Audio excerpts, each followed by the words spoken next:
let's take a super familiar melody.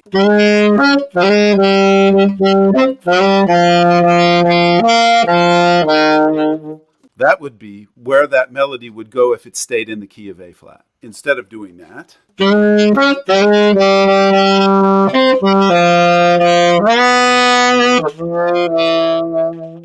he gives you an interval that's related to the one your ear is expecting, but he changes the key. You're driving towards the inevitable note, but he gives you a change along the path, and it creates a feeling of satisfaction. What he does is he takes the whole thing up a fifth and does it again.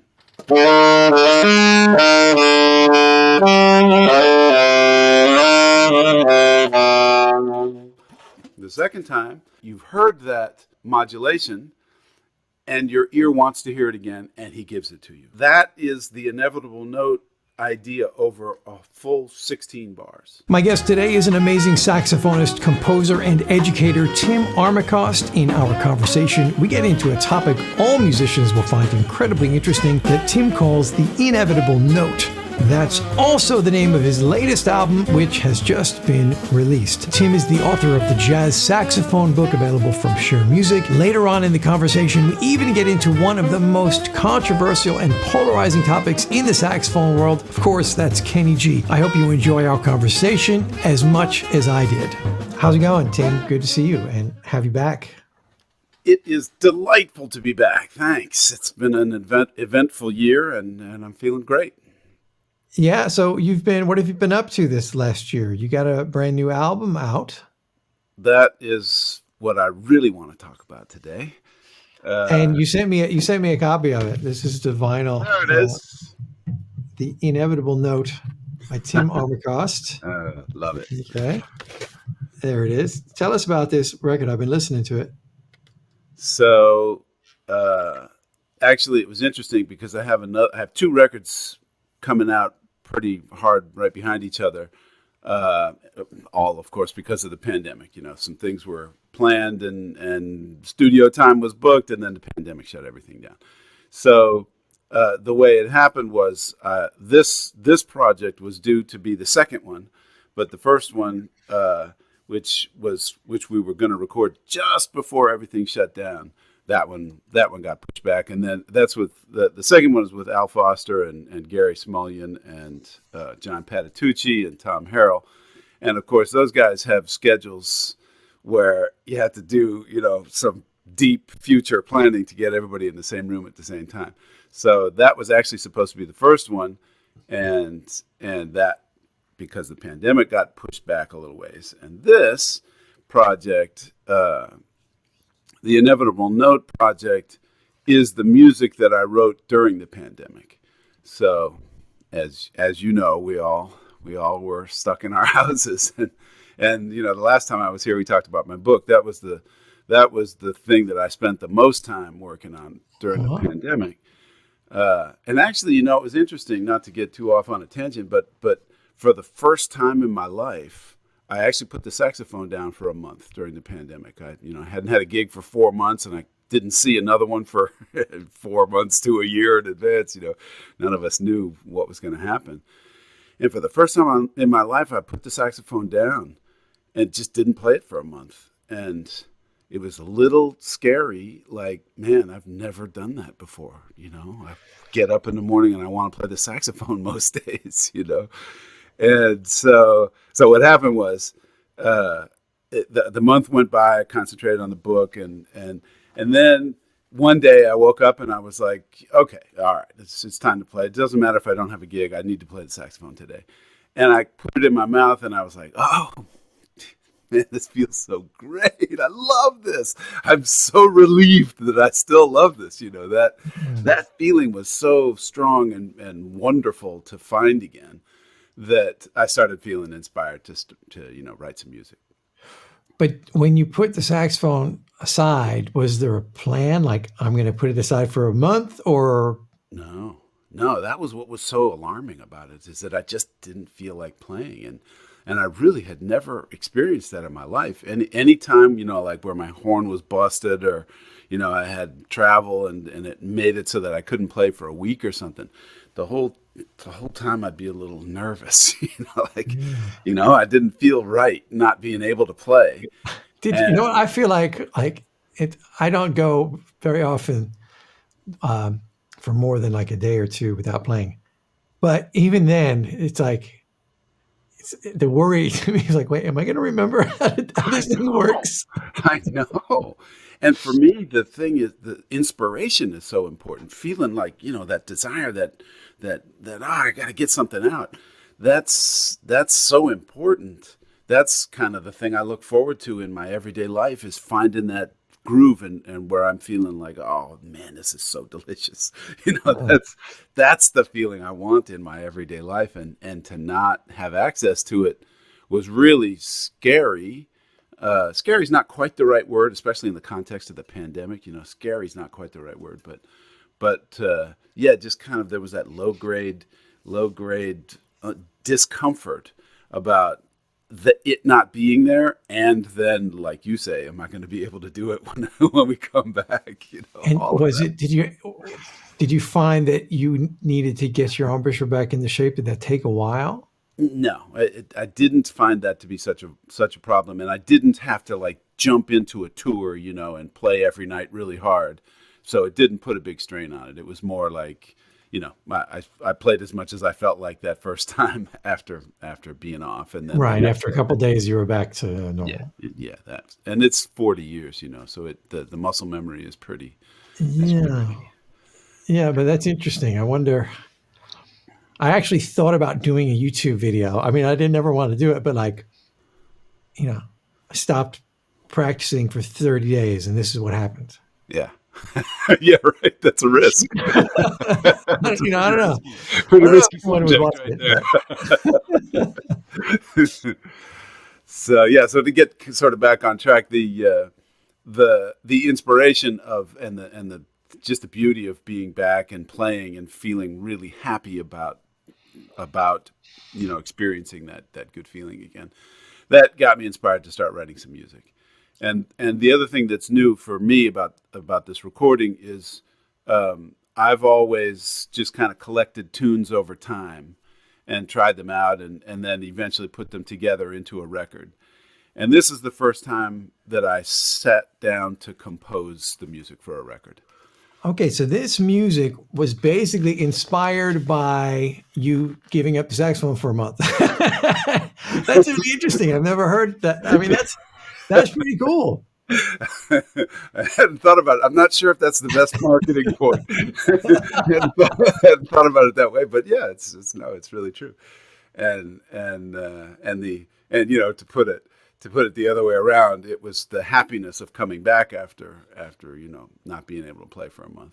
Right, but that's really interesting. Like coming back to playing the saxophone after a relatively short break, but that gave you extra inspiration that resulted in writing new music that became an album. Yes, exactly. And the other thing that was new for me is I had in mind who I wanted to have on the record. So Rudy Royston and Kenny Davis and Jim Riddle and I had done a handful of gigs around New York, played at Smalls a couple of times, and I was leaning towards having that be a band, but I hadn't taken it to that level of making it into a band, deciding to do something regularly with those guys. I hadn't taken it to that level yet, but but as I say, we'd done a handful of gigs around town, so it was brewing. And so for the first time, as I was writing the music, I was thinking about those guys. How would Jim sound on this particular chord?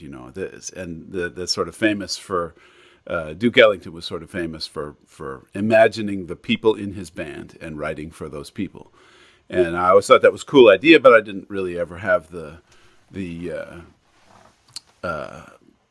I hadn't had the experience of doing that in the way that I did this time. Also, of course, because the pandemic was on. Everybody was available, so we were all just home in our houses. So when it finally became possible to go into the studio, that one was easy. It was hey guys, you available next week? Yeah, we're all here. And so once it was ready and it was safe to go back to the studio, it was pretty easy and pretty smooth to get that going. And that's another thing that I think shows in the music on this record is the joy of being back together live in the studio. We didn't do this one, remotely sending the tracks back and forth over the internet. We met in person in the studio, and oh man, it was such a joy to do that. Yeah, and what I dig, I mean, there's a lot of things I dig about this record, but I like the vibes, the vibraphone on there. That's, I don't know, just it's a sound that we don't hear. Maybe we don't hear enough. I don't know. Yeah. So that brought me back to some older records that I really like. Bobby Hutcherson and Harold Land. Yeah, and Cannonball and Milt Jackson and stuff like that. And my teacher was Charlie Shoemaker. I mean, I studied with him many years ago, but he's still around.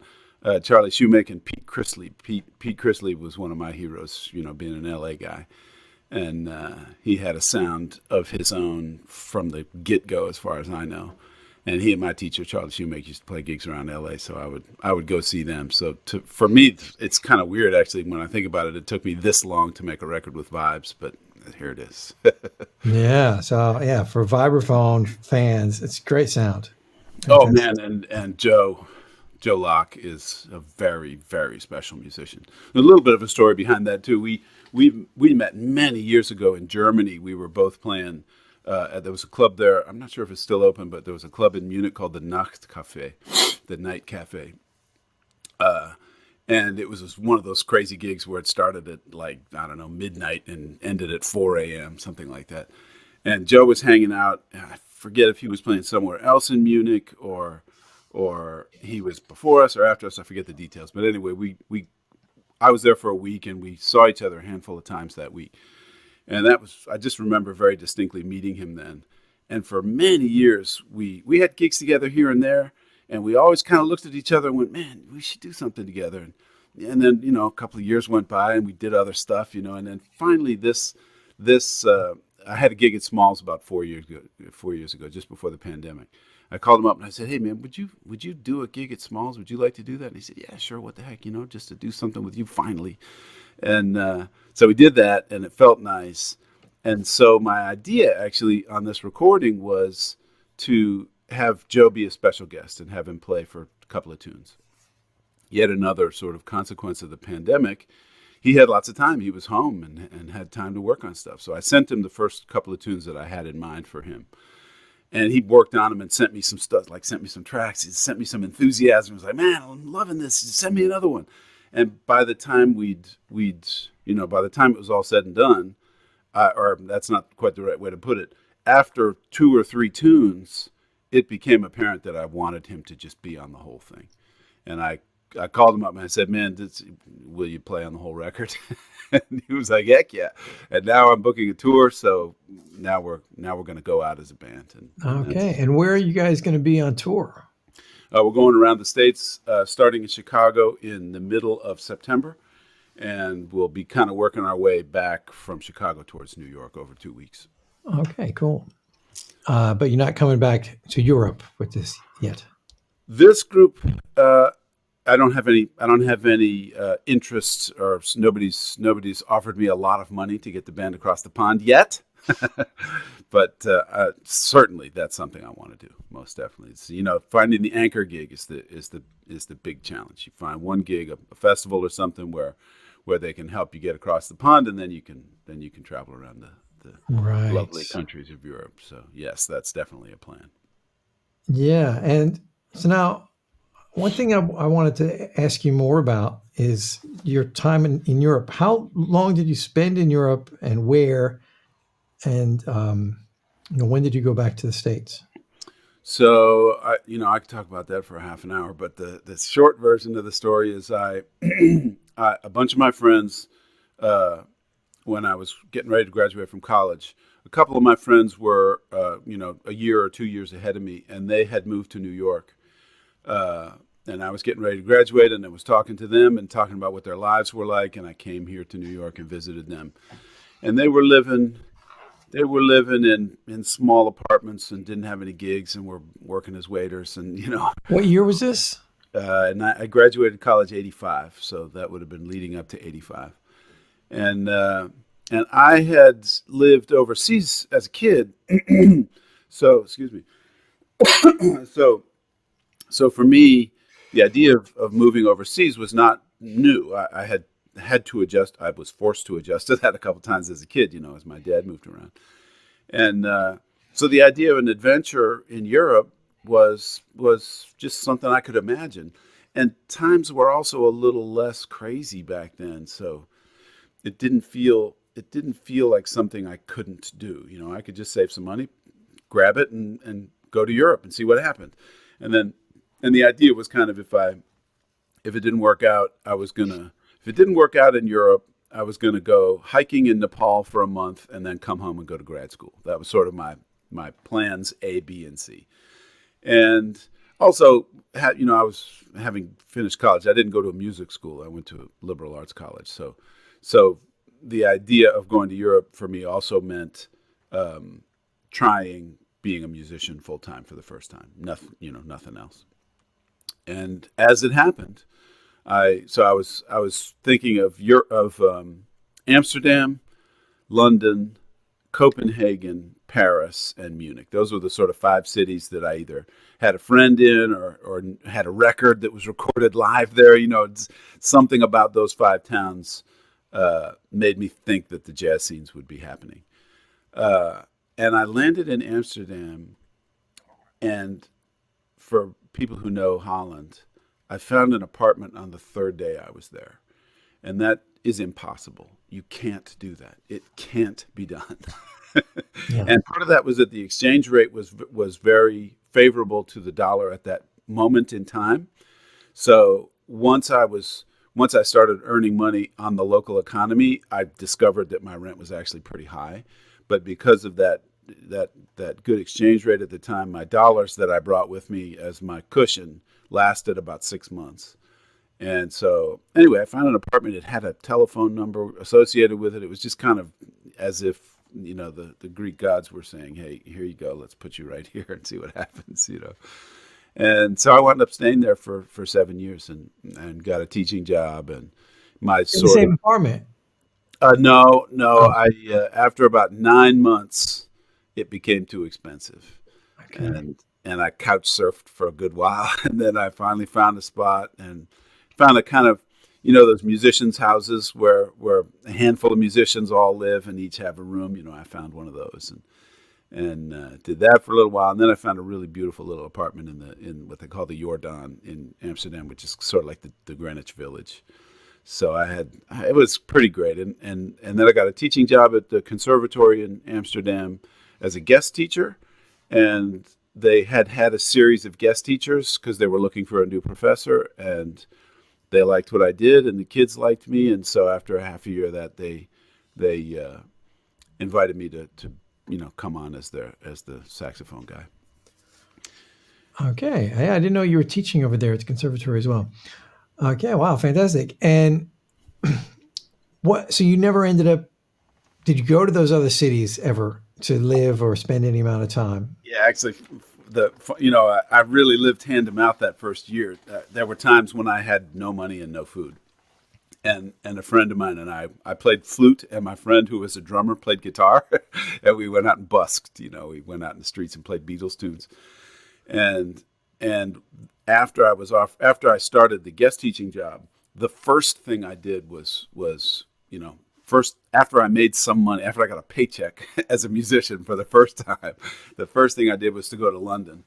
Joe Henderson was playing at Ronnie Scott's for a week, and I went, and I think I got there on Thursday and went Thursday, Friday, and Saturday nights, and saw him 3 nights in a row. Super inspiring. And then I joined bands and got into some Dutch bands and found some American expatriates who were living over there, and found various bands to get involved with, and made my first recordings, and eventually got to see all those cities in the context of going there to perform. So that was my dream coming true.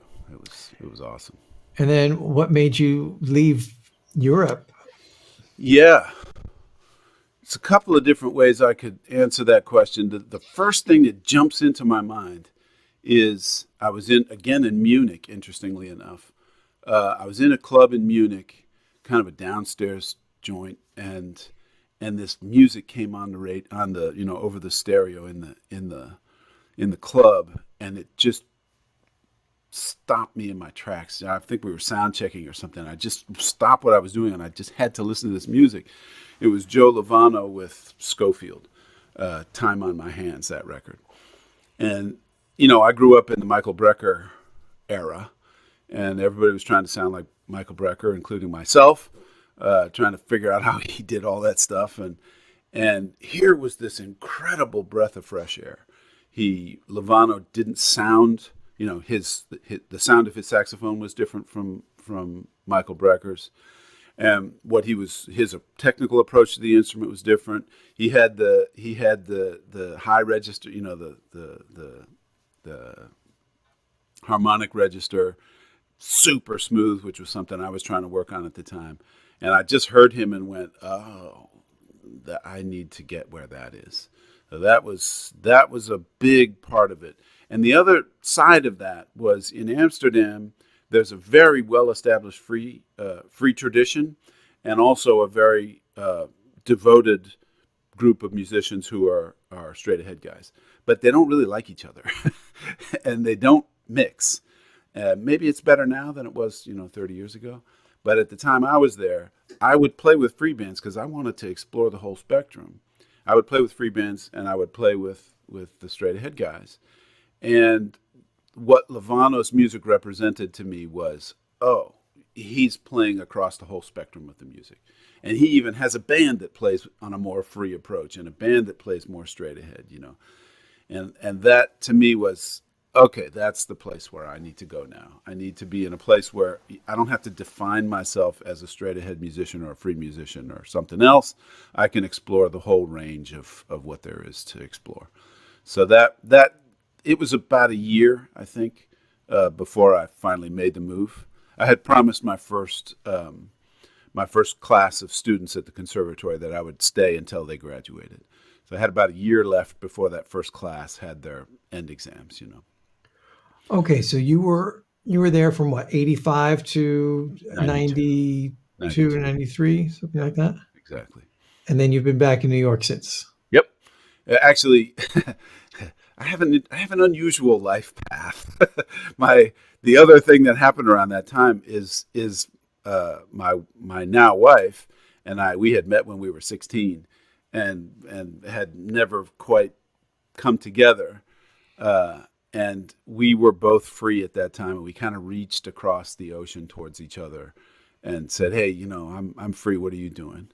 And I said, "Oh yeah, I'm free too. What are you doing?" We wrote each other letters that crossed in the mail that said that, and so we decided to meet in Washington, where we grew up and met when we were young. We decided to meet there and see how it would be, and then see what would happen. And we met and fell back in love and had this incredible summer. And then she was about to do a research project in New Delhi, in India. And about midway through the summer, I said, "You think you'd like me to come with you to New Delhi?" And she looked at me like, "Really? You would do that?" And I said, "Well, I've got tours next year, so it doesn't actually matter where I live. And I've just left Amsterdam, so I don't really have a home base yet. So I can float for a year and live with you in Delhi." And she loved that idea. So that was the next thing we did. And then we moved to New York together from New Delhi. Fantastic experience. All right. Wow. Any other parts of the adventure you want to? No, not at the moment. But I will say that I just before leaving Holland to go back to New York to meet Nikki and sort of see where the fates would lead us, I heard Trilok Gurtu at a concert in Amsterdam, and I heard him and I think it was McLaughlin. I think it was a trio with McLaughlin, but I'm not sure about that anymore. But it was Trelook who really got my attention. But what they were doing was reciting, doing the recitation of the rhythmic syllables, what they call bowls in Indian music. And I heard that and I was like, oh, that's something I need to find out about. So when it turned out that we were going to be living in India, that was my musical reason to go myself. And Nikki helped me to find a tabla teacher. Tabla, yeah. And I studied tabla for that year, not really with the intention of being a tabla player, but to just get that rhythmic information. Yeah. Okay.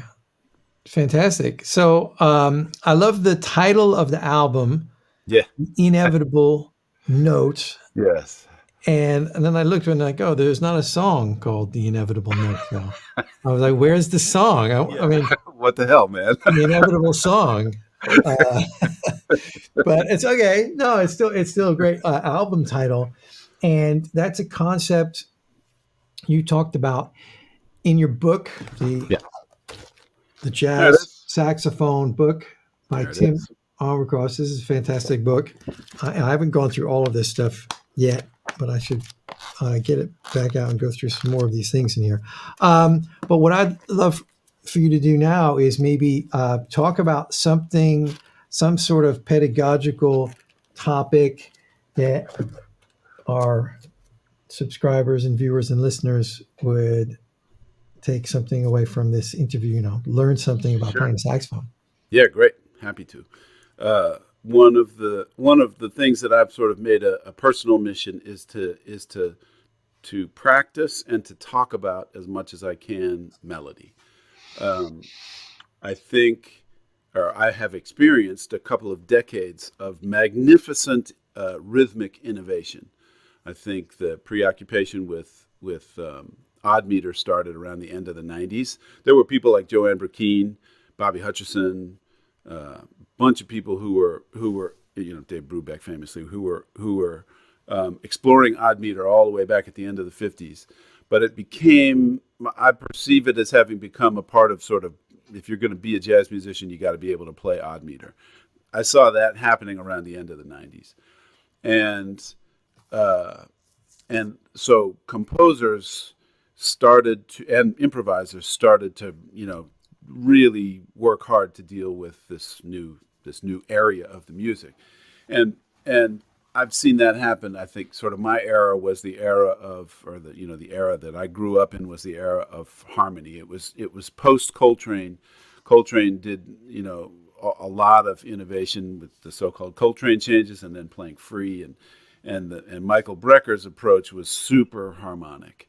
And so I feel like when the preoccupation of the large group of musicians is on a particular thing, then other things gets either simplified or left behind while they concentrate on that thing, right?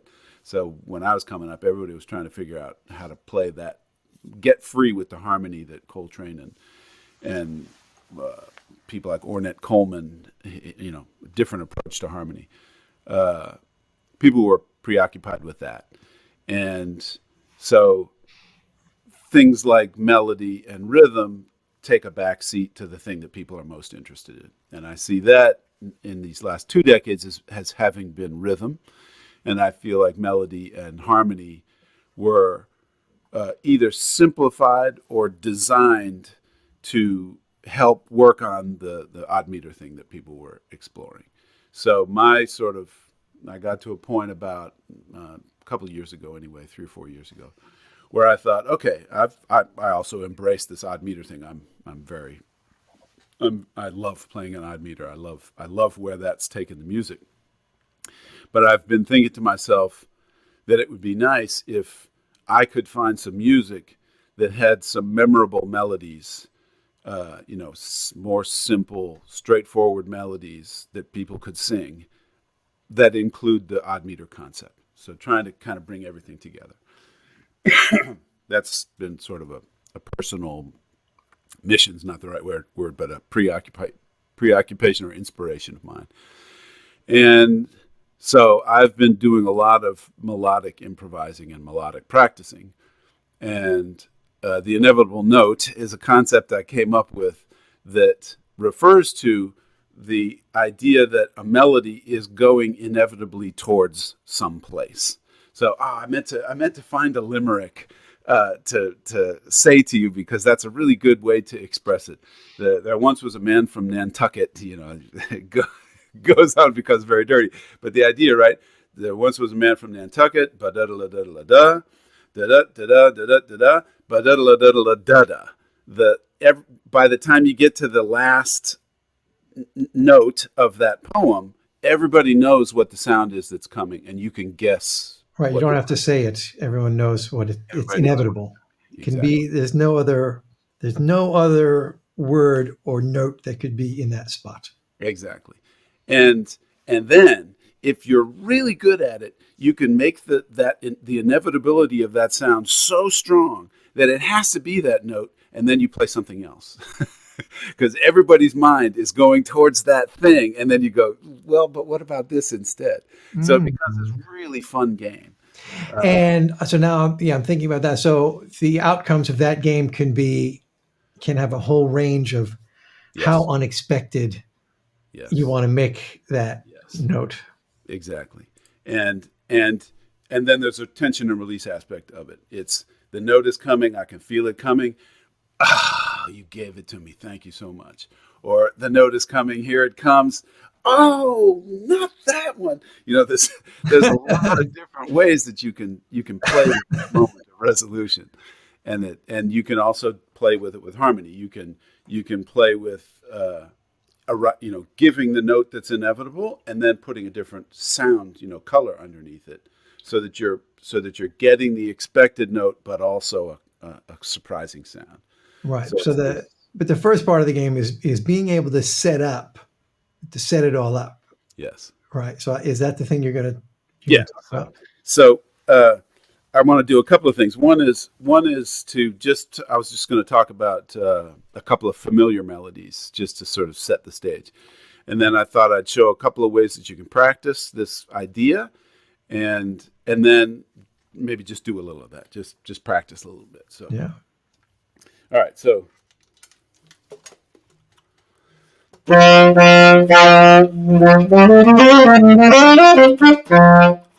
are we doing? Is that not going to work? Yeah, it's going to work. Okay. All right, so let's take a super familiar melody. All the Things You Are.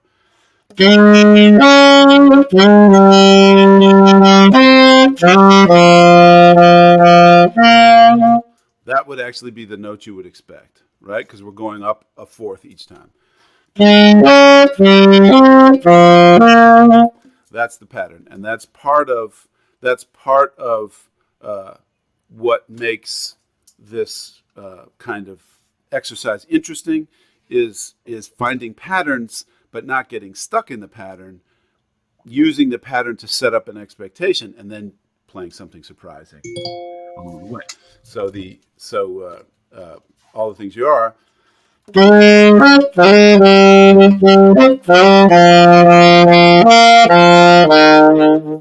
would be where that melody would go if it stayed in the key of A flat. But instead of doing that, who wrote All the Things You Are? He's turning over in his grave. Jerome Kern, right? Thank you. That's one of the consequences of arriving at the age that I have arrived at, is that I can still remember the melody. It's hard to remember the composers of all those tunes, man. It's okay. Anyway, yeah. So the beauty of that melody is he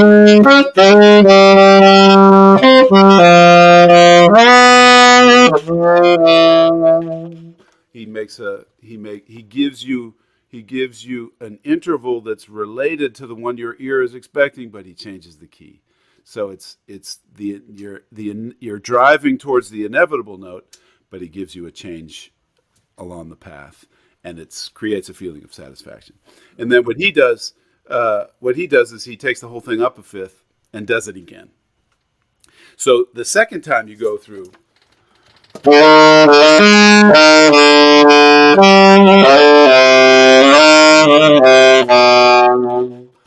second time you've heard that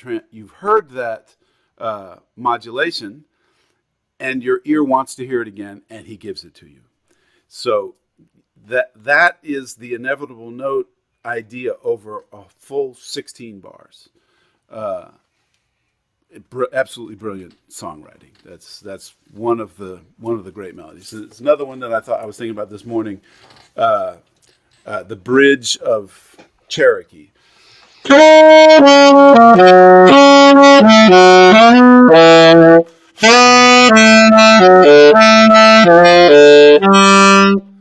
Bah, that's the next note. Ah, that's the one you got to get. That's the inevitable note, right?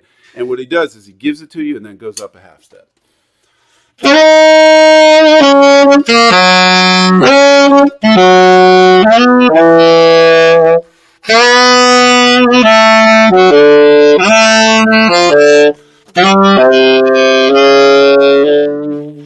So you get the note, then you get this half step that you weren't expecting, and that leads you right back to the melody. It's beautiful melodic logic.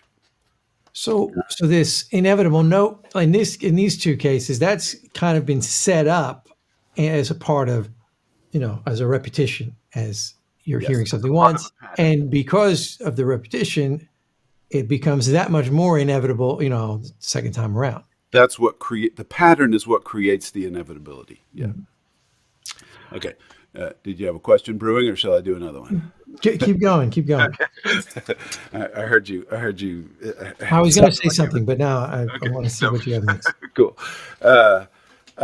So the other one I was thinking about when I woke up this morning was I Got Rhythm. So this one's interesting because he takes the first melody and he flips it upside down. The second statement is an upside down version of the first melody.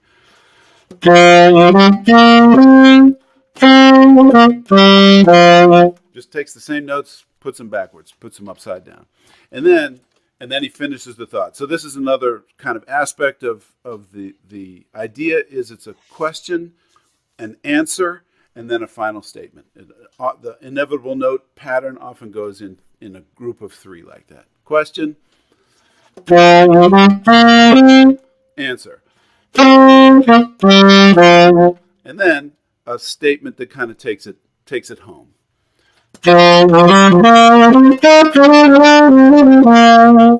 Okay? And what I think is kind of interesting about what I was thinking about this morning that I thought was kind of interesting was he could have said for the third statement. So I'll play the whole A section. That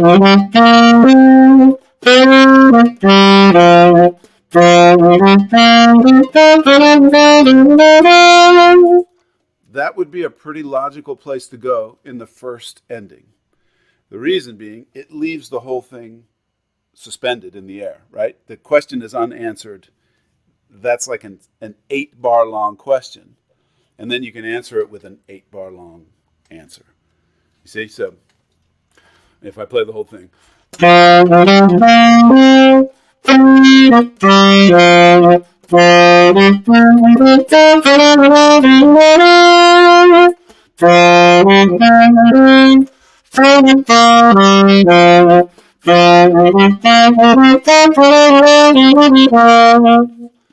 that whole second 8, you're waiting for that last note. When you finally get that root, it's like, that's your inevitable note.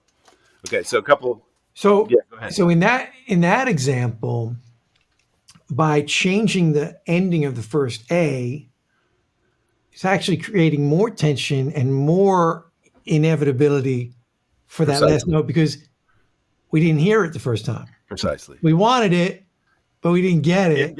Wait for it. So it just delayed that inevitable note a little bit longer, makes it even more like, when are we going to hear it? And then it's really important as an improviser to give it, when it's time to play the note, it's the root, play it. And I think a lot of improvisers try to avoid the root because it's not a hip note, Yeah. But when it belongs, it's a very satisfying note to play. Yeah. That's one thing I tell people a lot is like, when starting out improvising, you want to learn how to resolve to the root because that's just training yourself to give the expected thing to the audience.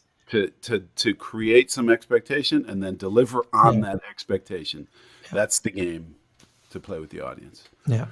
So But now you got me thinking, because now I'm just thinking, okay, on that inevitable note, I'm just like, now I'm just thinking, what can you play instead of that note?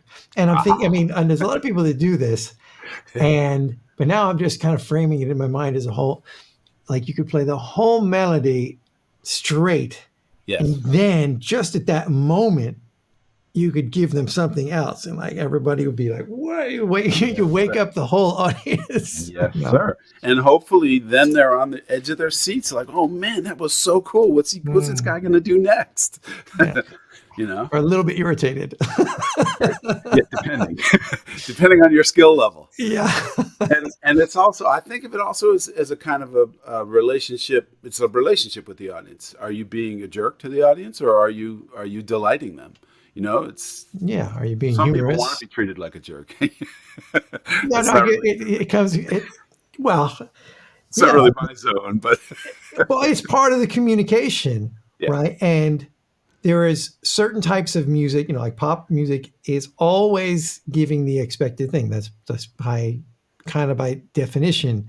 yeah, And as soon as it doesn't, it kind of ceases to be popular music because we bought these tickets because we wanted to get the thing we were yeah. expecting. We don't want any I surprises. came to hear "Careless Whisper" and he didn't play it. Man, what the hell is that? Right, but if you played Careless Whisper and you changed one melody note, one crucial melody note, people would be like, "This is horrible. I know. This is just terrible." Which is why I just won't ever make it as a pop musician. I just can't do that. But I'm certainly not saying that I think there's not that's not a valid way to play music. That's one of the many different ways on the spectrum to approach playing music. Right, but Sometimes I go to a concert because I want to hear a certain thing, and that's what I go for. right. Yeah, you don't want to go to a Billy Joel concert and have him, just completely Play change the giant melody to. Well, no, I mean, even like you're going there to hear those songs that artist recorded, and even those artists I know they may have been playing those songs for decades Yeah. in the same way, but they understand that when people are spending hundreds of dollars a ticket, like it's not really the time to be creative. It's the time to deliver on the expectations. Yeah. And that's not to say it's not creative. It was creative when they created it. Yeah. But they might want to be doing like some more new songs or some other things, but Yeah. that's kind of the business of it. It's like, okay, these people have been listening to my music. They've come to my concert for the first time and they've been a fan for decades. Yeah. I have to deliver on that thing, You got to throw them a bone. Yeah. And so you have some musicians choose to just deliver the hits. That's what they live on. No problem. It's not a problem. Other musicians sprinkle in new things, and then other musicians will say, "Here's my new record. The tour is called the Inevitable Note Tour, and we're going to play the music from the Inevitable Note." So they set up the expectation from the audience that this is the music we're going to be playing. So that's kind of a way you can forecast that you have a certain thing that you're planning to do. So, Absolutely. Well, I mean, yeah, and it depends. That's just also part of what makes one of the things that is defining about jazz music is that it doesn't. If you are going to a jazz concert and it's Herbie Hancock, if he's going to play, Watermelon Man, it's going to be different every single time. So. yeah. Yeah, I had an experience once back when I was living in Holland where Wayne Shorter came and he played Footprints. And it was so different. I was like a professional jazz musician at that point. It was so different that I didn't recognize the song. And my buddy sitting next to me was like, "Man, did you realize they were playing Footprints?" And I said, "What?" And that's Wayne was one of the most creative of all. May he rest in peace. One of the most creative of all musicians. Yeah, and it's the expectations of the jazz audience is not to hear it the same way every time. Yeah. That's the whole. It gets completely shifted. Yes, and it's almost like if you can surprise me, then then we've met the expectation. Yeah, exactly. And that's, as I say, that they all those things exist on a spectrum, and they all help each other to sound good. So I'm sorry, I kind of went off in a direction. I'd love for you to Yeah. continue on. Which I think that direction is really important to see how the whole thing fits together in a really big, from a really zooming way back, so you can look at the whole picture. Yeah, and it's now now that there's a lot of people when they are first hearing, like, okay, this kind of gets us into, now we're going off in a completely different direction, but you've got a lot of people that might be fans of smooth jazz. They love the instrumentation, they love the sort of groove, they love the improvisational aspect of it, but they kind of want it to fit more into, these are what I'm expecting to hear, and I kind of like to hear that every time, and that is a sort of explanation for why. And then other people are like, oh, I can't stand smooth jazz for the exact same reason, because it's always, I know exactly what it's going to sound like every time. Yeah. So it's interesting, and as you said, I mean, there's nothing right or wrong about either. It's just it's I think, as for people that are audience members, like this, just understanding that would help understand why maybe, some sort of classic or straight ahead jazz might be like, ooh, I have trouble getting into that. And it's because you're expecting it to be a certain thing, and you're not open enough to the element of surprise, and where, and if you just think of music in terms of that, like, when you go to a pop concert or a smooth jazz concert, you're expecting this thing, and if it was surprising you every time, we'd immediately start calling it jazz, right? That's what do people do? They use that word to describe music that doesn't fit expectations. Yes, that's a nice way to arrive at it. And I kind of look at it, I can think about it in my own life. I was into like the Allman Brothers and Lynyrd Skynyrd and groups like that were rock, Southern Boogie, I think they called that kind of music at the time. They were bands that played electrified, rock and roll sounding music, but they would go off and jam for a good amount of time. So that somehow naturally I found my way to that music before I had heard jazz and was interested in it, but I wasn't really in it yet. And for me, the next thing that happened was Kenny Kenny G, playing with Jeff Lorber Fusion. And that fusion band was a transitional music for me that had that sort of structure that I was used to getting in the rock and roll context, but they were improvising a little bit more, and there was a little bit more about it that was uncertain. The groove didn't always stay the same. It was a step on the way from something very familiar to something a little more complex and unpredictable, to being open to the unpredictability that, as you say, is sort of a defining characteristic of jazz. So I think smooth jazz is a great bridge. Some people just find smooth jazz and stay there. That's what they like. Cool. If that's what you like, that's great. If it leads you, like it did for me, towards an interest in jazz music, that's great for jazz music.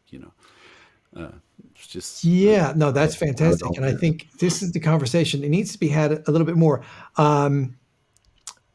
because when I first was studying saxophone, studying jazz at music school, I knew about Kenny G. It was the early 90s. I knew about him, but I didn't listen to him. I just was never really into it. I didn't know too much about him, except his music was on all the time. Right. But I remember getting to music school and basically having to choose a side, on this issue that I never even thought about. Yeah. Whereas, jazz musicians are like, that is just evil. That is just the worst thing ever. And then some other, I want to say not necessarily all the jazz musicians, but the certain group, the Kenny G people were here, and then the pro Kenny G people would be like, yes, but he's a great saxophone player and he's got this great technique, and what he's doing for the instrument is so positive, and who cares if you don't like his music? There's nothing to get be personally offended about. Right. So this has been going on since that time, and it's stupid. It's just ridiculous. Yeah. I don't even. It's still to this day, decades later. I'm like, why does this conversation even exist? Yeah. Yeah. I think part of it is because he's so successful. I think a lot of jazz musicians, most jazz musicians don't make that kind of money, and that forces them to ask the question, man, do I have to do that do I have to play the music like that to make all that money? And that's just a fundamental survival issue. So people are confronted with it, and some people resent it, and some people are jealous of it, and some people admire it. It's like there's so many different ways to deal with it.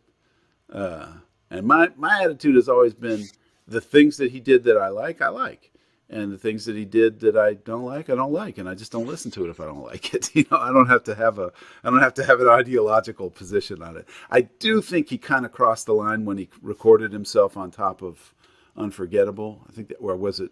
No, it was what is it called? What a Wonderful World. What a Wonderful World. But that was at the request of Louis Armstrong's family. Oh, is that so? I didn't actually know. Yeah, and that was explained in the recent HBO documentary. So he, this was something that was one of the things where I was, and so that's one example where the jazz community or the anti-Kenny G communities latches onto something that wasn't really accurate. It was kind of like fake news.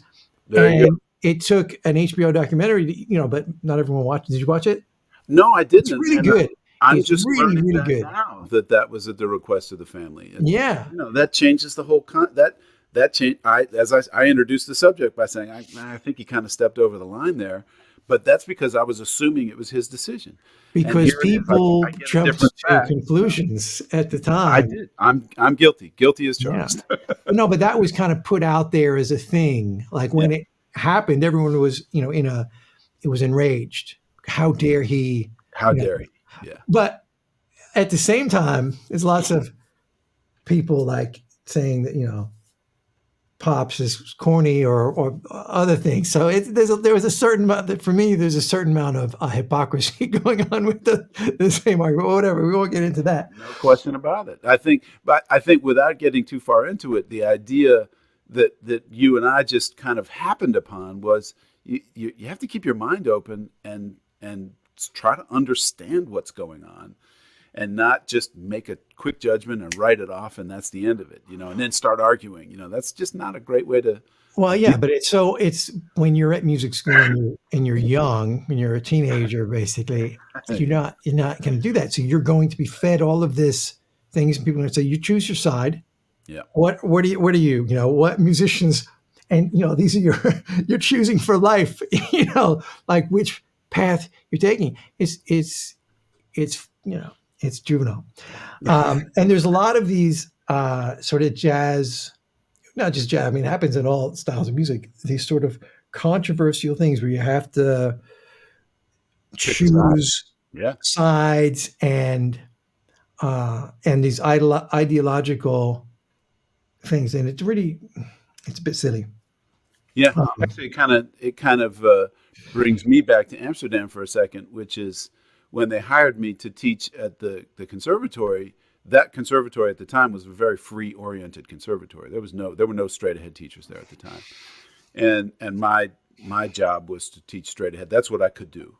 I was trained to teach people to, my training was straight-ahead training. So what I was able to teach was straight ahead, and they could have tried to force me in a box, but to their credit, they let me do my thing. And the way I dealt with it was, I can remember one of my first students was a tenor player, and he was just he was a very talented player, and he didn't care about Charlie Parker at all. He wanted to play free. And I said, look, what I can teach you is how Charlie Parker played. I can teach you about that. I can teach you this language of bebop. And then what you do with it afterwards is entirely up to you. But what I think is that if you learn these skills, it'll help you in whatever music you choose to play. And he stuck with it for 5 years and learned a bunch of Sonny Rollins solos and could play the crap out of them. And he went on to do what he intended in the first place, which is to play free. But I'm sure that his music, his free music, is more articulate and more intelligent and more interesting because he put in some work to learn the language, you know. So there it is.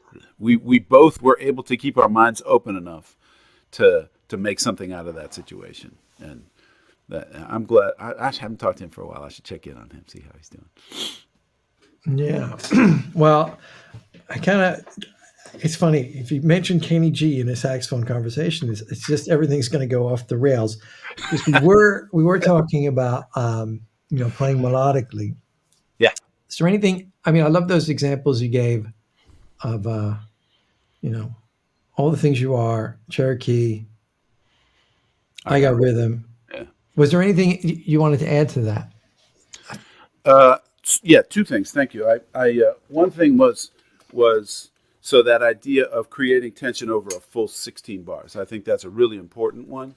And when you get a little deeper into playing lines over rhythm changes, for example, it's easy to get lost in just trying to make the changes and because it's challenging. You know, there's a lot of changes going by. But you can use this idea of setting up an expectation and then either delivering on the expectation or making a surprise. So for a very typical rhythm changes line, 1, 2, 3, for example. So if I was going to play that from the top, let's do it a little different. I want to do a pattern. So.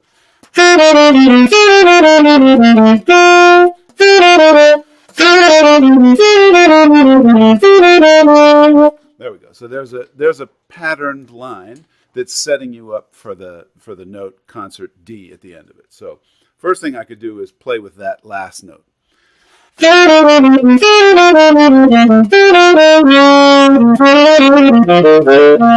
Right? So put the blues on it. Take it to an unexpected place. And then another thing I can do is play with the rhythm.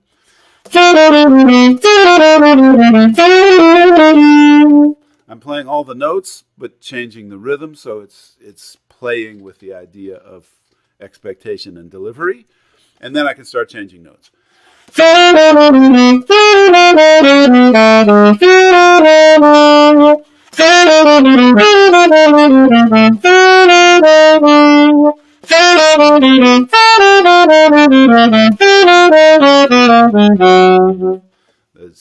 Once the pattern is established, there's a whole bunch of different ways I can play around to explore it. And there's one other thing that I find myself doing a lot is in the fifth bar of rhythm changes if we're in the key of B flat, when you get to a B flat 7 chord.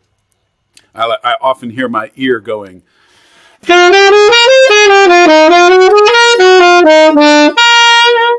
So you have like B flat 7, and then it goes to E flat and E flat minor, and then 2/5 back to B flat.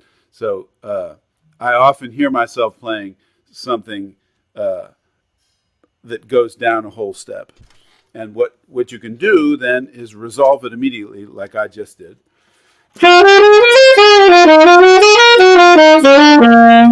Immediate resolution. Or I could take the pattern and play something surprising. And because your ear is used to hearing the pattern, I can take it into a place that doesn't belong, but your ear will be able to follow the pattern until I resolve it. So another thing I'll play sometimes is.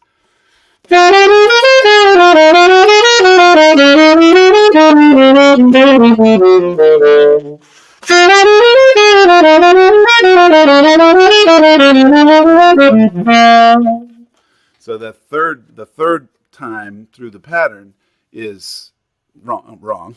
That's not in the key, but your ear is able to follow it because of the pattern. And as long as you don't get stuck in the pattern and can imagine a way out of it, then you can. That's a fun game to play. And when you're playing that game, are you, like, when you're getting into that, are you thinking of the resolution, at what point do you think are you thinking of the resolution before you start, or some point in the middle, or do you know what I mean? That's a great Like, question. That's a really interesting question. Yes.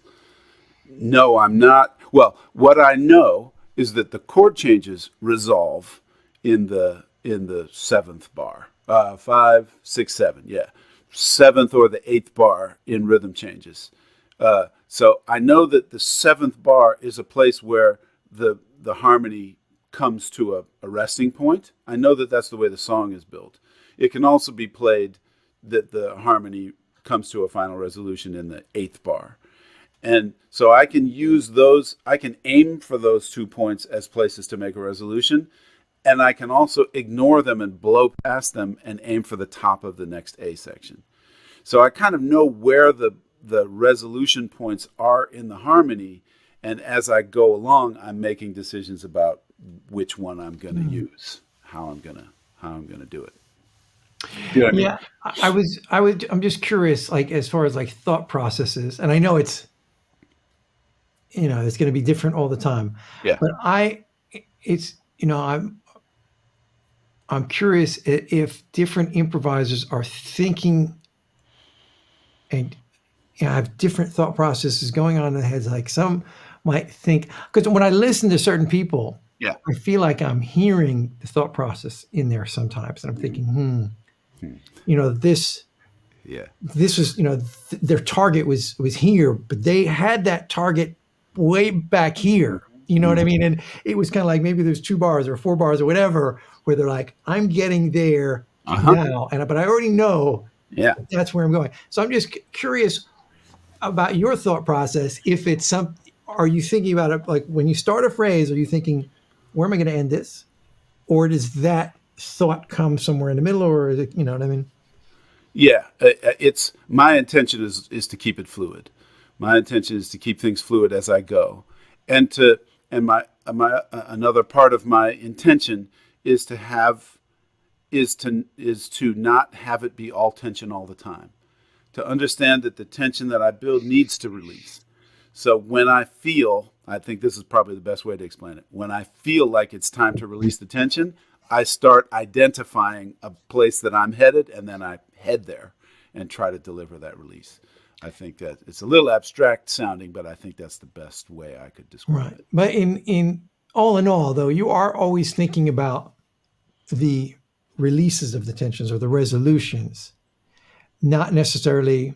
Um, the reason I bring this up is just because I know in a lot of, I'm enjoying when you're it. improvising, when you're learning to improvise, in the early stages, a lot of it is like, you know, it's like just how do I play this? How do I play some hip harmony? Like you're talking about, how do I go out?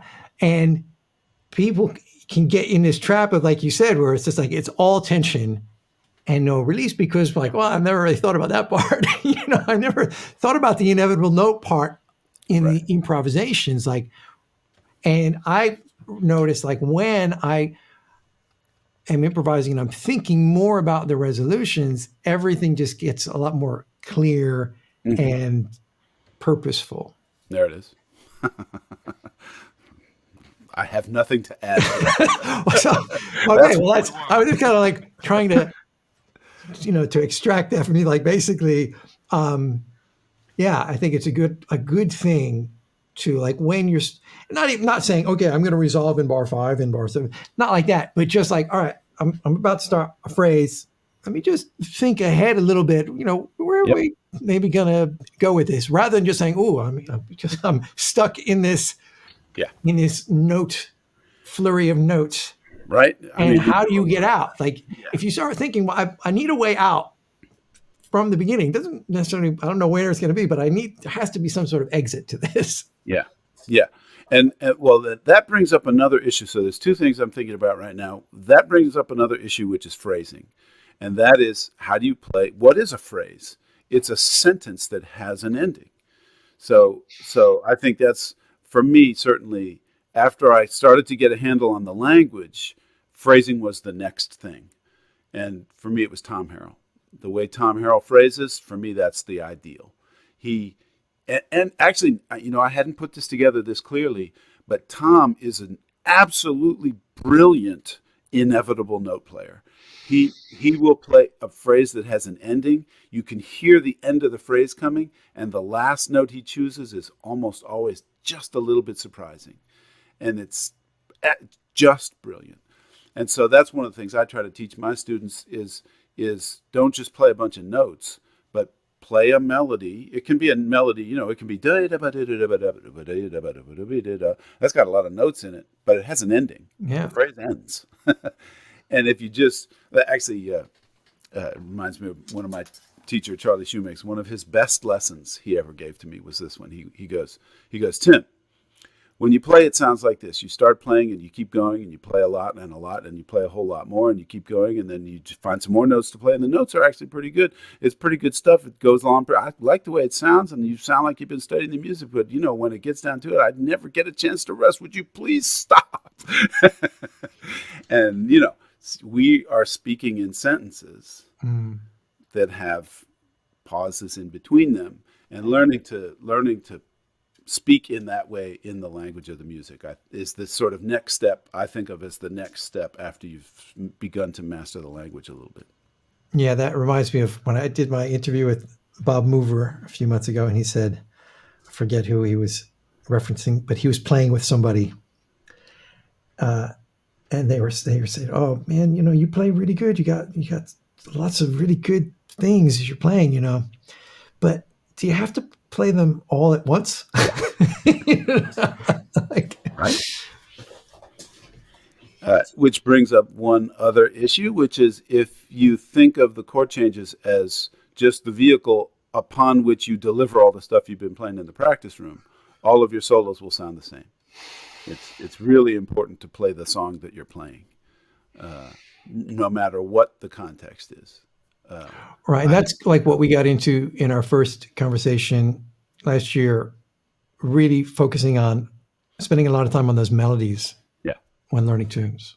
And actually improvising with the melody. Mm-hmm. So to answer your question from a couple of minutes ago, the second thing I was thinking of was, how do you practice this? And I do have a thing that I do. We might have talked about this a little bit before the last time too, but I don't know if you can hear my piano over the thing very well. But I play a fifth at the piano, F and C at the moment. I just let my hand drop, and then what I try to do is improvise question and answer phrases. So I'm going to play some melodies that I've never played before now.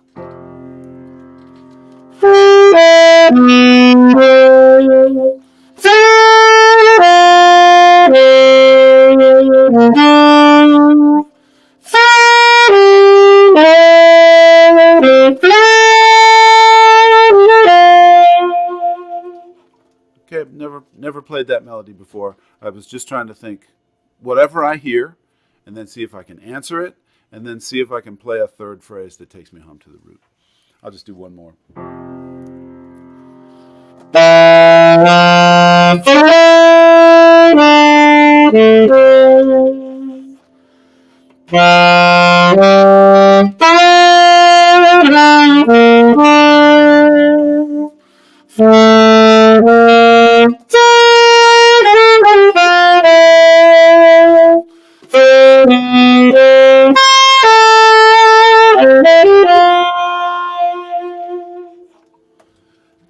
That was actually a pretty good illustration of the stuff you were asking about, which is I was trying to play, two things and then answer it with a third, but the third one didn't answer it. So I had to find another one that would get me all the way home. But the thing is, you were always thinking about, at some point, I'm looking for that resolution. Yeah. So maybe that's the point I was trying to say. Like, when you start out, if you're thinking, I'm going somewhere, rather than I'm just going. You know what I mean? That's the difference. Yeah. Improvising towards little resolutions here, wherever they end up, rather than, okay, I'm going to just blow over these changes. Play all my stuff. And it just changes completely what comes out when you think along those terms. No question about it. And that is, and the idea then becomes, can I make something up and have it make sense. And there isn't really a book. You can buy any number of books, including mine, that talk about how harmony works. But there aren't that many books that will talk about melodic logic in a jazz context that helps you learn how to play melodies. And part of the reason for that is that melody is a little bit mysterious. So the best way to learn to be a melodic improviser is to practice making up melodies. And I think that's another reason why some of the greatest innovators in the music are all composers. You don't really hear too often about a guy who really influenced the direction of jazz music historically who wasn't a composer. They almost all are composers. So that if you want to be a good improviser, I think that's also a great activity to spend time on. It's making up melodies and then setting them to chords and asking somebody else to play it with you and seeing if it works, That's it. That's in a nutshell. That's that's it. So easy. Okay, well, Tim, this has been fantastic. Thanks for all that. And now I didn't realize you have another album coming out. When can we expect the next album? So the next one is in the pipeline. It has been recorded. The band I mentioned earlier with Al Foster and John Patitucci and Gary Smullian, that band's been together for a while as a quartet. And we added Tom Harrell for the recording. And that's been done and mixed. And so now it's really only a question of production. I'm the Inevitable Note just came out, so I'm concentrating on promoting that and taking the band out on the road and doing that. So I don't want the new record to get in the way of that. So more than likely, say towards the end of this year or the beginning of next year, that one will come out. Okay. Well, that's fantastic. Well, thanks so much. And this has been a great conversation. I'm glad we got into some unexpected territory. We definitely did. That was really good fun today. And I had no plan whatsoever. I didn't even have a single question ready to ask you. We just improvised our way through it. Yeah. All right. Well, thanks so much, Tim. And, we'll talk soon. My pleasure. I'll look forward to that. Thanks for having me.